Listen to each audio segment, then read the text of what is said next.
ఈరోజే మార్గశిర శుక్రవారం. మార్గశిర మాసము అంటే లక్ష్మీనారాయణలకు ప్రీతికరమైన మాసం.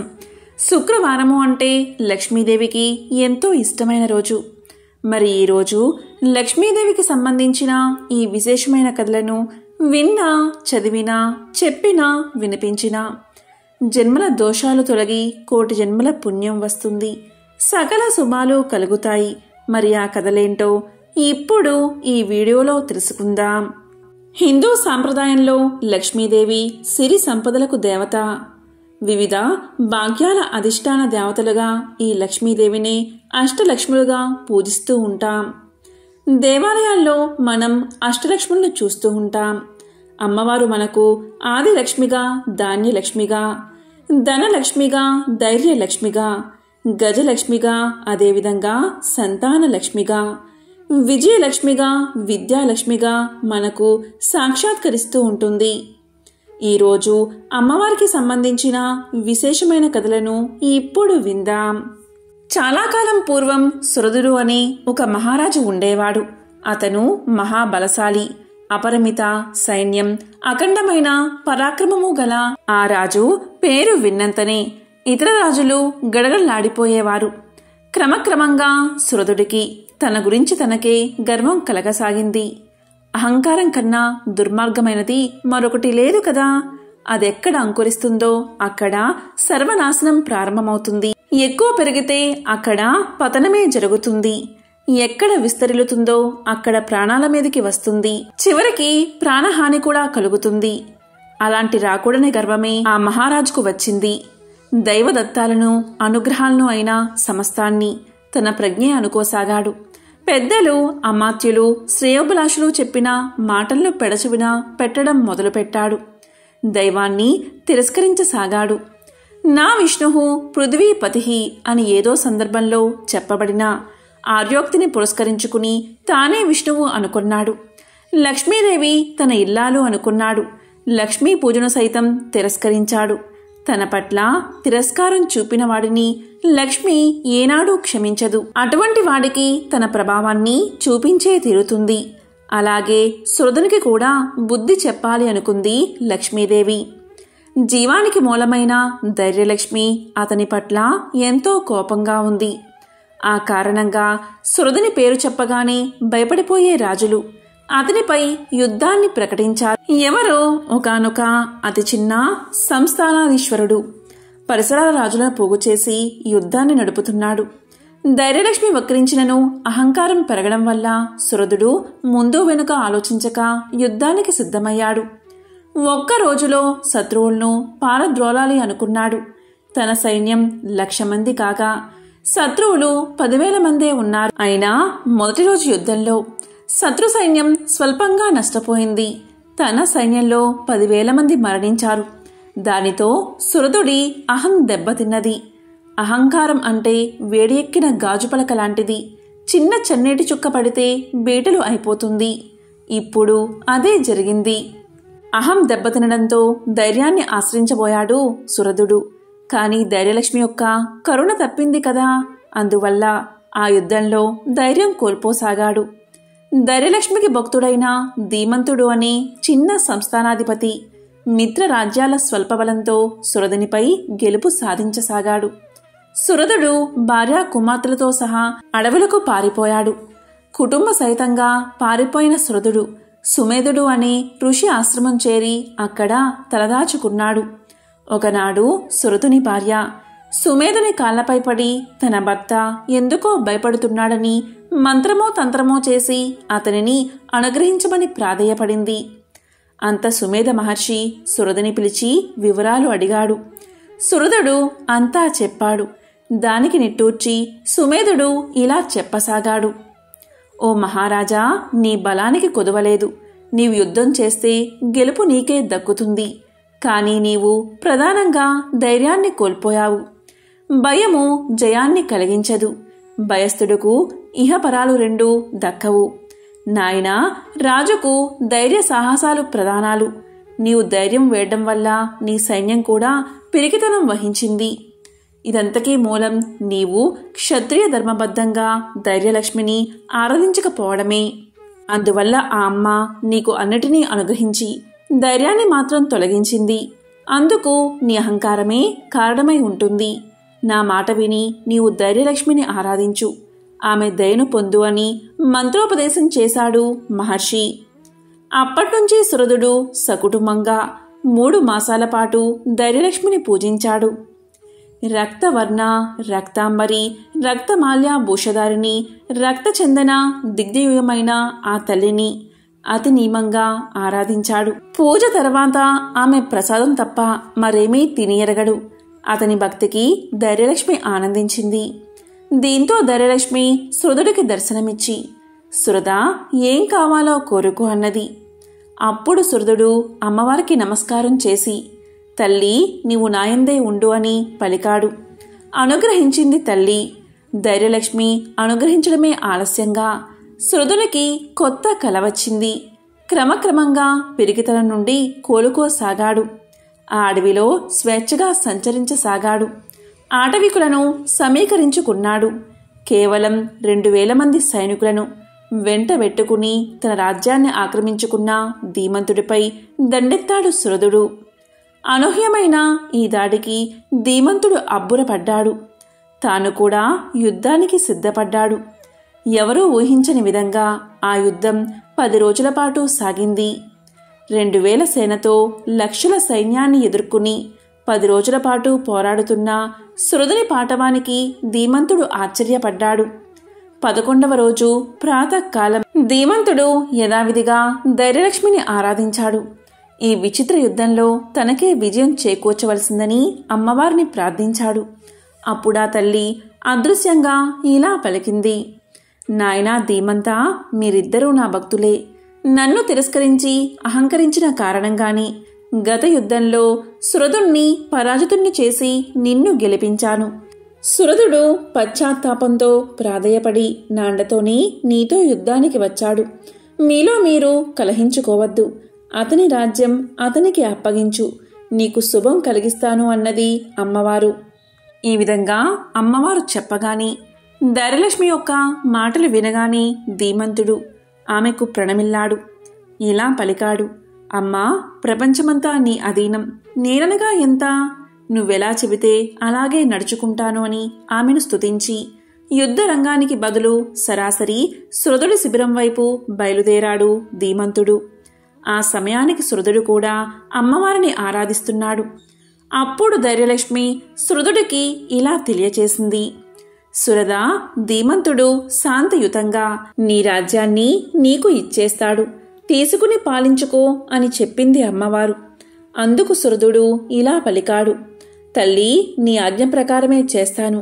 కాకపోతే శత్రువునై ఉండి దానం పట్టినట్లు అవుతుంది కదా అని సంశయిస్తున్నాను అన్నాడు సురధుడు. దీంతో అమ్మవారు అదృశ్య హాస్యం వినబడింది. ఆ సమస్యను ధీమంతుడే పరిష్కరించుకుంటాడులే అని పలికింది. అంతలోనే ధీమంతుడు మంత్రి పురోహిత సమేతుడై వచ్చి సురధునికి నమస్కారం చేసి ధైర్యలక్ష్మీదేవి ఆజ్ఞ చొప్పున అంటూ అతని రాజ్యం అతనికి అప్పగించేశాడు. అప్పుడు సురధుడు అమ్మవారి దగ్గర చెప్పినట్లే తన అనుమానాన్ని అతనికి వినిపించాడు. అందుకు ధీమంతుడు నవ్వి, మహారాజా, నీ అనుమానం ధర్మబద్ధమైనదే. కనుక క్షత్రియుడు గ్రహించదగిన కన్యను నాకిచ్చి భరించవలసిన రాజరికాన్ని మీరు వహించవలసింది అని చెప్పగా సురధుడు అంగీకరించి తన కూతురైన అమృతవల్లిని ధీమంతుడికి కన్యాదానం చేశాడు. ధైర్యలక్ష్మి కృప వలన శత్రువులు బంధువులు అయ్యారు. కాబట్టి జీవులు ఎల్లవేళలా ధైర్యలక్ష్మిని విడవక సేవిస్తూనే ఉండాలి. ఎంతో పవిత్రమైన విశేషమైన ఈ కథ విన్నా చదివినా ధైర్యలక్ష్మి కృపకు పాత్రులు అవుతారు. పూర్వకాలంలో అవంతి నగరంలో సుబ్బిశెట్టి అనే వర్తకుడు ఉండేవాడు. లోభత్వం కలిగిన సుబ్బిశెట్టి ఎవరికి ఏ సహాయము చేసేవాడు కాదు. వారు ఎంతటి కష్టంలో ఉన్నా ఏమాత్రం ధన సహాయం చేసేవాడు కాదు. సుబ్బిశెట్టి లోభత్వాన్ని చూసి అందరూ అతన్ని ఈసడించుకునేవారు. ఆ ఊరి దేవాలయంలో ఉత్సవాలు జరిగినప్పుడు ప్రజలు తమకు తోచిన ధనాన్ని ఇచ్చేవారు. కానీ సుబ్బిశెట్టి మాత్రం చాలా కొద్ది సొమ్ము మాత్రమే ఇచ్చేవాడు. అది కూడా విసుక్కుంటూ ఇచ్చేవాడు. అతని పిసినారితనం. భార్యకు అలాగే 2 కుమార్తెలకు నచ్చేది కాదు. కొంతకాలానికి సుబ్బిశెట్టి కుమార్తెలకు వివాహం జరిగి వారి దారిన వారు వెళ్ళిపోయారు. వయసు మీద పడుతున్నది కదా, ఇక తీర్థయాత్రలకు తీసుకెళ్లమని భార్య సుమతి సుబ్బిశెట్టిని ఎంతో ప్రాధేయపడింది. దానికి సుబ్బిశెట్టి ఇలా అన్నాడు, అదంతా వ్యయ ప్రయాసలతో కూడిన పని, ఇక్కడి నుంచే నమస్కరిస్తే సరిపోతుంది అని భార్యను కసిరాడు. సుబ్బిశెట్టి రోజులు ఇలా గడుస్తూ ఉండగా భార్య సుమతికి ఏదో తెలియని వింత రోగం వచ్చింది. పగలంతా చక్కగా ఉండే మనిషి సాయంత్రం కాగానే విపరీతమైన కాళ్ళ నొప్పులు వచ్చి కదలకుండా అయిపోయేది. బాధతో విలవిలలాడేది. భార్య ఎంత బాధపడుతున్నా సుబ్బిశెట్టి మాత్రం ఆమెను ఏ వైద్యుడి వద్దకు తీసుకు వెళ్ళలేదు. మందులకు చాలా ఖర్చవుతుందని ఆమెను కసురుకునేవాడు. రోజు రోజుకు సుమతి బాధ ఎక్కువ కాసాగింది. ఇది వరకు సాయంత్రానికి వచ్చే కాలనొప్పులు ఇప్పుడు మధ్యాహ్న సమయానికే రాసాగాయి. అంతేకాదు చేతులు కూడా విపరీతంగా నొప్పి చెయ్యసాగాయి. ఏ వస్తువు ఇటు తీసి అటు పెట్టే ఓపిక లేకపోయింది. భార్య ఇంతగా బాధపడుతున్నా కూడా సుబ్బిశెట్టి తనకు ఏమీ పట్టనట్లు ఉండేవాడు. వైద్యుని వద్దకు తీసుకు వెళ్లేవాడు కాదు. తల్లికి ఈ విధంగా ఉన్నదని కనీసం కుమార్తెలకు కూడా కబురు చెయ్యలేదు. చెబితే వారందరూ కుటుంబాలతో సహా వచ్చి ఇంట్లో తిష్ట వేస్తారని, దానివల్ల ఎంతో డబ్బు ఖర్చవుతుందని భార్య సుమతినే ఈసడించుకునేవాడు. ఏ మందులు వాడకపోవడం చేత సుమతి ఆరోగ్యం నానాటికి క్షీణించసాగింది. మంచం మీద నుండి కదిలే ఓపిక కూడా నశించింది. చూపు మందగించింది. ఆ విధంగా ఎన్నో బాధలు పడి చివరకు ఒకరోజు సుమతి చనిపోయింది. ఈ కబురు తెలుసుకున్న కుమార్తెలు ఇంటికి వచ్చారు. తండ్రి పిసినారితనం వల్లే తల్లికి సరిగ్గా వైద్యం అందక చనిపోయిందని బాధపడ్డారు. తండ్రిని ఎంతగానో అసహ్యించుకున్నారు. భార్య చనిపోవడంతో సుబ్బిశెట్టిలో కొంత మార్పు వచ్చింది. చేసిన పాపాల వల్ల వ్యాపారం బాగా దెబ్బతిన్నది. కానీ పిసినారితనం మాత్రం ఏమాత్రం తగ్గలేదు. కొన్ని నెలలు వ్యాపారం సరిగ్గా లేక చాలా నష్టం వచ్చి చివరకు ఉన్న ఇల్లు కూడా అమ్మి వేయవలసి వచ్చింది. ఊరివారెవరూ ఇటువంటి సహాయం చేయడానికి కూడా ముందుకు రాలేదు. చివరకు తినడానికి తిండి లేక పూట గడవక సుబ్బిశెట్టి చాలా కష్టాలు పడ్డాడు. ఎంతో దర్జాగా బతికిన ఆ ఊరిలోని తల ఎత్తుకోలేక ఒకరోజు అర్ధరాత్రి ఊరు విడిచి బయలుదేరాడు. ఒంట్లో ఏమాత్రమూ ఓపిక లేదు. అయినా సరే చేతికర్ర సహాయంతో అడవిదారి పట్టి వెళ్లాడు సుబ్బిశెట్టి.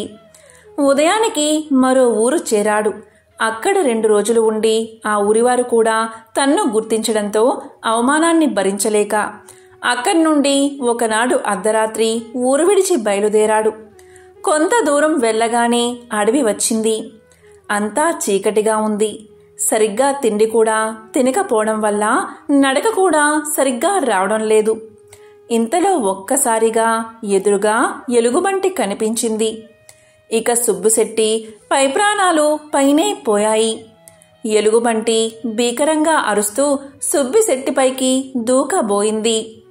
ఒక్కసారిగా జరిగిన ఈ పరిణామానికి సుబ్బిశెట్టి ఒళ్ళు జలధరించింది. ప్రాణాలు అరచేత పట్టుకుని పరుగులు తీశాడు. కాళ్లకు ముళ్ళు గుచ్చుకుంటున్నా లెక్క చెయ్యక ఒంట్లో లేని ఓపిక తెచ్చుకుని పరిగెత్తసాగాడు. ఎలుగుబంటి కూడా భీకరంగా అరుస్తూ సుబ్బిశెట్టి వెనకాలే పరిగెత్తసాగింది. ఇలా కొంత దూరం వెళ్లిన తర్వాత సుబ్బిశెట్టి ఒక పాడుబడిన భవనంలోకి ప్రవేశించాడు. ఒక్కసారిగా లోపలికి పరిగెత్తి ఏమాత్రం శబ్దం చేయకుండా దాక్కున్నాడు. లోపల అంతా కటిక చీకటిగా ఉంది. అయినా కిక్కుమనకుండా దాక్కున్నాడు. ఎలుగుబంటి కాసేపు చుట్టుపక్కల తిరిగి తన దారిన తాను వెళ్ళిపోయింది. ఆ చీకట్లో సుబ్బిశెట్టి దాక్కున్నది ఒక పురాతన ఆలయం. ఇంతకు ముందు ఎలుగుబంటి అంటే భయం. ఇప్పుడు భయం లేదు. కాని ఇప్పుడు ఈ కటిక చీకట్లో కూర్చోవాలి అంటే సుబ్బిశెట్టికి విపరీతమైన భయం వేసింది. నెమ్మదిగా అటూ ఇటూ తడుముకుంటూ 2 చికుముకురాలు సంపాదించి వాటితో కొంత వెలుగు రాగానే ఎదురుగా చూసిన దృశ్యాన్ని అతనికి ఆశ్చర్యం వేసింది.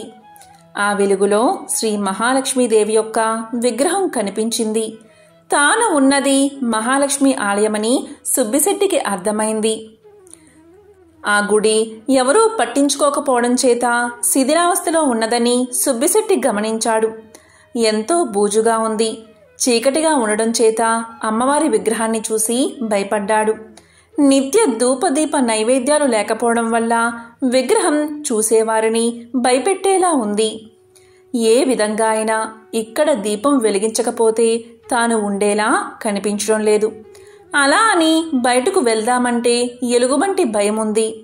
ఇక అటూ ఇటూ చూసిన సుబ్బిశెట్టికి అదృష్టం కొద్దీ ఒక పాత నూనె సీసా కనబడింది. దాన్ని తీసి పక్కనే ఉన్న ఒక పాత గుడ్డతో దీపాన్ని వెలిగించాడు.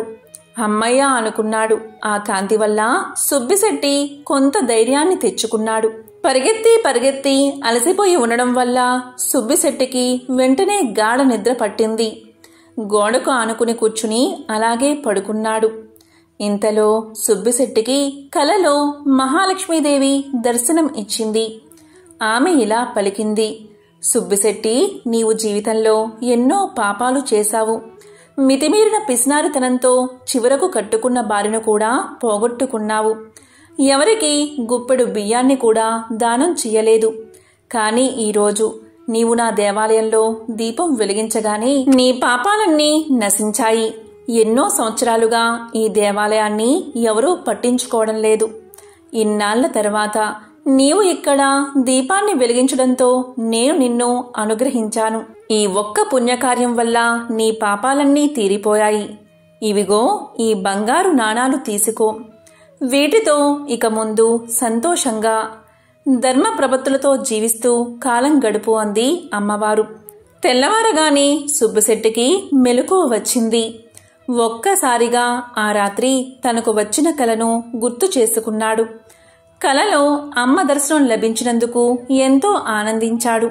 తాను చేసిన తప్పులకు ఎంతో పశ్చాత్తాపపడ్డాడు. తన భార్యను చేతులారా పోగొట్టుకున్నందుకు ఎంతో బాధపడ్డాడు. ఇలా బాధపడుతూ ఉండగా ఎదురుగా ఒక పల్లెల్లో బంగారు నాణాలు కనబడ్డాయి. నాకు వచ్చిన కల నిజమే అన్నమాట. ఆహా, నా భాగ్యం, ఏమని చెప్పాలి అని అనుకుని శ్రీ మహాలక్ష్మి తనను అనుగ్రహించిందని గ్రహించి నాణాలను కళ్ళకు అద్దుకుని వాటిని తీసుకుని మరనాడే తన ఊరికి బయలుదేరాడు. ఊరికి వెళ్లి కొంత సొమ్ముతో మళ్లీ వ్యాపారం మొదలుపెట్టి కొద్ది కాలంలోనే ఎన్నో లాభాలు గడించాడు.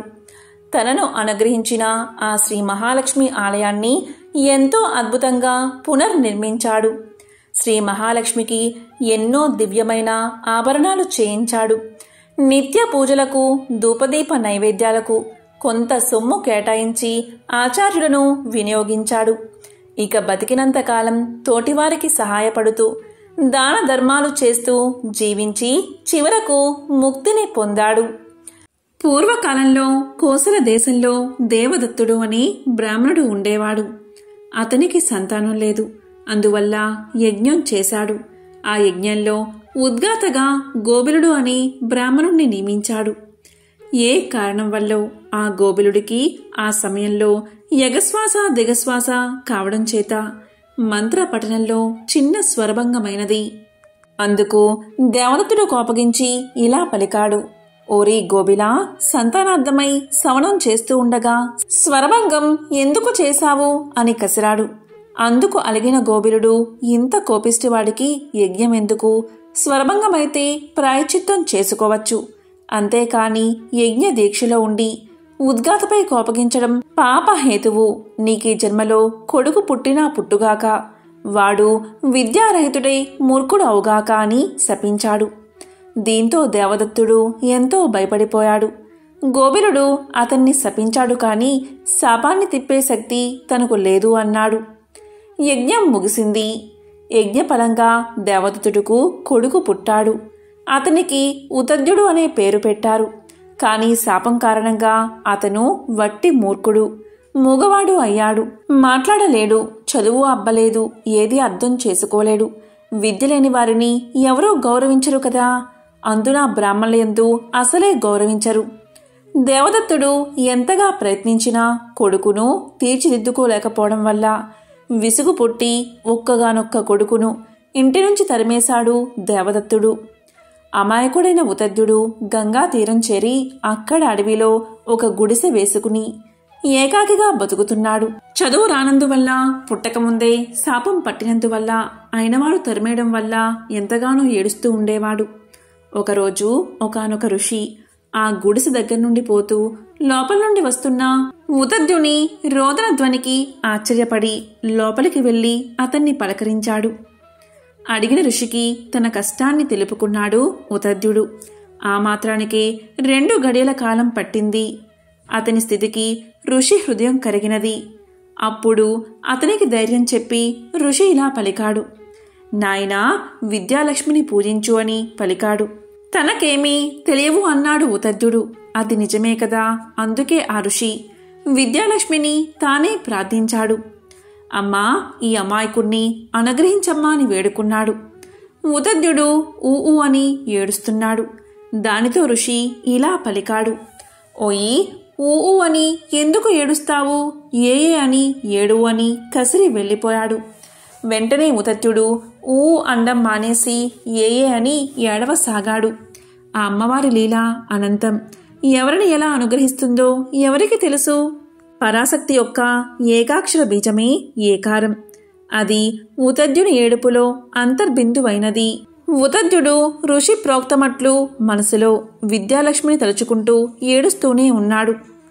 కాలం ఆగదు కదా, దొర్లిపోతుంది. క్రమక్రమంగా అతనికి లోక విషయాలు ఎరుకపడసాగాయి. అతనిలో మేధ అభివృద్ధి సాగినది. అతని ఆలోచనే పూజా సర్వస్వంగా, అతని కన్నీరే పాదాభిషేక ద్రవంగా, అతని ఓ ఏలే జపంగా స్వీకరించింది అమ్మవారు. కాని తన అభివృద్ధి కూడా అతనికి తెలిసి వచ్చేటట్లు లేదు. ఇలా గడుస్తూ ఉండగా ఒకనాడు ఒక కోలచే దెబ్బతిన్న లేడీ రివ్వున వచ్చి అతని గుడిసెలో దాక్కుంది. అది చూశాడు ఉతద్యుడు. లేడి పిల్లే కదా అని దాన్నేమీ చేయలేదు. తాను మాత్రం గుడిసె బయటకు వచ్చి కూర్చున్నాడు. అంతలోనే ఒక బోయవాడు విల్లములతో అక్కడకు వచ్చాడు. వచ్చి ఉతద్యుణ్ణి చూసి, అయ్యా, బ్రాహ్మణువలే ఉన్నావు. అసత్యం ఆడకూడదు సుమా. నీవు చెప్పింది సత్యమని నేను నమ్ముతాను. కాబట్టి నిజమే చెప్పాలి. నేను వేటాడిన లేడీ ఇటుగా పారిపోయి వచ్చింది. దాన్నేమైనా చూసావా? ఎలా వెళ్ళిందో, ఎక్కడికి వెళ్ళిందో సత్యం చెప్పు. వేట లేకపోతే నా సంసారం ఆకలితో చనిపోతుంది అన్నాడు వేటగాడు.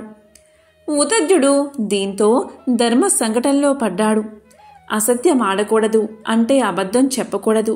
నిజం చెప్తే లేడీ చనిపోయింది, చెప్పకపోతే బోయవాని సంసారం పోతుంది. అలా దుఃఖిస్తూ ఈ సమస్య పరిష్కరించడానికి నాకు చదువు లేదు కదా అని లోపలే బాధపడుతూ శ్రీ విద్యాలక్ష్మి దయవల్ల టక్కున అతనికి ఒక శ్లోకం వచ్చింది. అతడు ఇలా పలికాడు. ఓ బోయవాడా, దేన్నైనా చూడగలిగిన వానికి అంటే కనులకు మాట్లాడే శక్తి లేదు. మాట్లాడగలిగిన దానికి అంటే నోటికి చూసే శక్తి లేదు. ఓ కిరాతకుడా, నేనేదో నా ధ్యానంలో నేనుండగా నీవెందుకు నన్ను లేడికై పదే పదే అడుగుతావు అని అన్నాడు ఉతద్యుడు. ఇలా పలకగానే తక్షణమే అదృశ్య దేవతలు సత్యం సత్యం అని పలికారు. అతనికి సత్యవ్రతుడు అనే బిరుదు ఇచ్చారు. బోయవాడు అతనికి నమస్కారం చేసి వెళ్ళిపోయి అతని గురించి పట్టణంలో చెప్పసాగాడు. మరికొంతకాలానికి ఆ సత్యవ్రతుడే శ్రీ విద్యాలక్ష్మి కృపా కటాక్షంచే మహాకవిగా మారాడు. ఈ శ్రీ విద్యాలక్ష్మి ప్రభావాన్ని చదివినా విన్నా సర్వశుభాలు కలుగుతాయి. సంపదకు దేవత అయిన లక్ష్మీదేవి ఆశీర్వాదం కోసం భక్తులు ఆమెను పూజిస్తూ ఉంటారు. దీనివల్ల లక్ష్మీదేవి ఆశీస్సులు తమపై ఎప్పుడూ ఉంటాయని ప్రగాఢంగా నమ్ముతారు. లక్ష్మీదేవి సిరి సంపదల దేవత. అయితే లక్ష్మీదేవి ఎటువంటి ఇంట్లో ఉంటుందో ఈ చిన్న కథ ద్వారా మనం తెలుసుకుందాం. పూర్వకాలంలో ఒకానొక గ్రామంలో మిత్రశర్మ అనే బ్రాహ్మణుడు ఉండేవాడు. అతను లక్ష్మీదేవి యొక్క పరమ భక్తుడు. అయితే ఏమైందో ఏమో గాని ఒకసారి లక్ష్మీదేవి మిత్రశర్మపై కోపగించుకుని మిత్రశర్మకు సాక్షాత్కరించి ఇలా పలుకుతుంది. మిత్రశర్మ, నీ ఇంటి నుంచి నేను వెళ్ళిపోతున్నాను. నేను వెళ్ళిన వెంటనే నా అక్క అయిన దరిద్రదేవత నీ ఇంట్లోకి వస్తుంది. కానీ నేను నీకు ఒక వరాన్ని ఇవ్వాలి అనుకుంటున్నాను అని పలికింది లక్ష్మీదేవి. అప్పుడు మిత్రశర్మ ఇలా అంటాడు. అమ్మా, నువ్వు వెళ్తాను అంటే ఆపే శక్తి నాకు లేదు. అలాగే దరిద్రదేవత వస్తాను అంటే ఆపే శక్తి అంతకన్నా లేదు. మీలో ఒకరు ఉన్న చోట ఒకరు ఉండరు. కాబట్టి దరిద్రదేవత వచ్చిన వేళ మా ఇంటిలో ఇప్పుడు ఒకరి పట్ల ఒకరికున్న ప్రేమాభిమానాలు అలాగే ఉండేటట్లు వరాన్ని ఇవ్వమ్మా అని కోరాడు మిత్రశర్మ. వెంటనే లక్ష్మీదేవి తదాస్తు అని పలికి ఆ ఇంటి నుంచి వెళ్ళేటప్పుడు మిత్రశర్మకు వరాన్ని ప్రసాదిస్తుంది.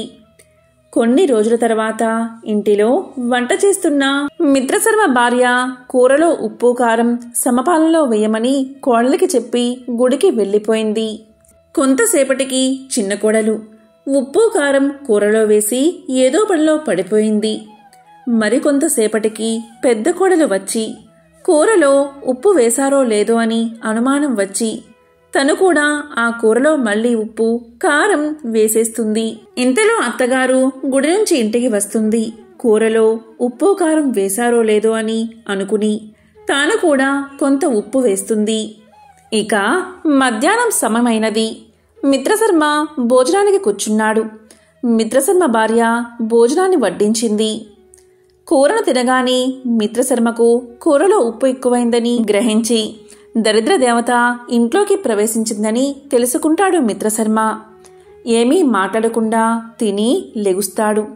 కొంతసేపటికి ఆ వ్యక్తి యొక్క పెద్ద కొడుకు కూడా భోజన సమయంలో ఉప్పు ఎక్కువైందని గ్రహించి ఇలా పలుకుతాడు. నాన్నగారు భోజనం చేశారా అని తన భార్యని అడుగుతాడు. తిన్నారండి అని ఆమె సమాధానం చెప్తుంది. నాన్న ఏమీ మాట్లాడకుండా తిని వెళ్ళిపోయారంటే నేనెందుకు మాట్లాడాలి, ఏమీ మాట్లాడకుండా వెళ్ళిపోతాను అని అతను కూడా తిని అక్కడి నుంచి వెళ్ళిపోతాడు. ఆ ఇంట్లో వాళ్ళంతా భోజనం చేసి వంట గురించి మాట్లాడకుండా ఉంటారు. ఆ రోజు సాయంత్రం దరిద్రదేవత ఆ మిత్రశర్మ దగ్గరికి వచ్చి ఇలా పలుకుతుంది. మిత్రశర్మ, నేను దరిద్రదేవతను. నేను ఇక్కడ ఉండలేను. ఎందుకంటే ఏ ఇంట్లో అయితే కలహాలు ఉంటాయో, ఏ ఇంట్లో అయితే భార్యాభర్తలు తరచూ దెబ్బలాడుకుంటారు, ఏ ఇంట్లో అయితే కుటుంబ సభ్యుల మధ్య సఖ్యత ఉండదో అటువంటి ఇంట్లోనే నేను ఉంటాను. మీ ఇంట్లో నేను అస్సలు ఉండలేను. ఎందుకంటే ఉప్పు కషాయమైన వంట తిని కూడా మీ మధ్య ఎటువంటి మనస్పర్ధలు రాలేదు. మీరు ప్రేమగా ఐక్యమత్యంగా ఉన్నారు. ఇటువంటి చోట నేను ఉండలేను అని వెళ్ళిపోతుంది దరిద్రదేవత. దరిద్రదేవత వెళ్ళిపోవడంతోటే ఆ ఇంట మళ్ళీ లక్ష్మీదేవి నివాసం ఏర్పరచుకుంటుంది. కనుక ఏ ఇంట్లో అయితే ప్రేమ, ఆప్యాయతలు మరియు శాంతి కలకల్లాడుతూ ఉంటాయో ఆ ఇల్లు లక్ష్మీ నివాసమని మన పురాణాలు చెబుతున్నాయి. ఎంతో విశిష్టమైన ఈ కథను విన్నా, చదివినా, చెప్పినా, వినిపించినా సకల శుభాలు కలుగుతాయి. కాబట్టి ఎప్పుడూ కూడా ప్రేమానురాగాలతో ఉండాలి. లక్ష్మీదేవి ఇంటికి వస్తుందని ఎటువంటి సంకేతాలు కనిపిస్తాయో ఇప్పుడు తెలుసుకుందాం.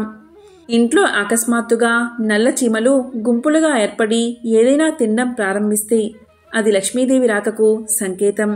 ఇంట్లో పక్షి గూడు కట్టుకోవడం కూడా లక్ష్మీదేవి ఆగమనానికి సూచన. ఇంట్లో ఒకచోట 3 బల్లులు కనిపించడం కూడా లక్ష్మీదేవి రాకకు సంకేతం. నిద్రిస్తున్నప్పుడు కలలో చీపురు, గుడ్లగూప, ఏనుగు, ముంగీస, శంఖం, బల్లి, పాము, గులాబీ మొదలైనవి కనిపిస్తే అది కూడా ఐశ్వర్యాన్ని పొందే సంకేతంగాని పరిగణించబడుతుంది. ఏ ఇంట్లో అయితే ప్రశాంతత ఉంటుందో, ఏ ఇల్లు శుభ్రంగా ఉంటుందో, ఏ ఇంట్లో భార్యాభర్తలు అన్యోన్యంగా ప్రేమానురాగాలతో ఉంటారో ఆ ఇంట్లో లక్ష్మీ కటాక్షం తప్పనిసరిగా ఉంటుంది. ఓం నమో నారాయణాయ. ఓం శ్రీ మహాలక్ష్మియే నమః. ఓం నమః శివాయ.